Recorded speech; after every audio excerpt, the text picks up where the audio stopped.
pasulyap-sulyap, nagpapapansin sa'yo. Umabot sa palitan ng mga mensahe, kilig na kilig ako. Kumusta, kain na, hello, magandang umaga. Ingat ka, pahinga, huwag kang masyadong magpupuyat pa. Naramdaman ng puso na dahan-dahan akong nahuhulog sa'yo. Sa kada araw natin na pag-uusap, meron nang namumuo.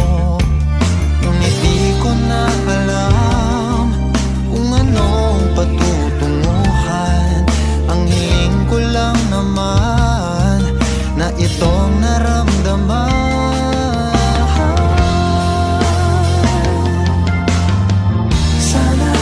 Sana naman ay mapagbigyan na at nang mapakinggan ang tibok ng puso kong sa'yo alam.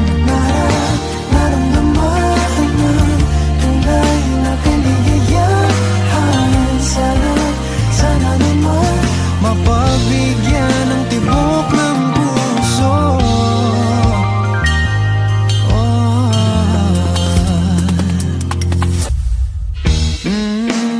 Ngunit biglang katahimikan, wala namang matandaan na nasabi baka sakaling ika'y aking nasaktan. Bigla na lamang ika'y di nagparamdam.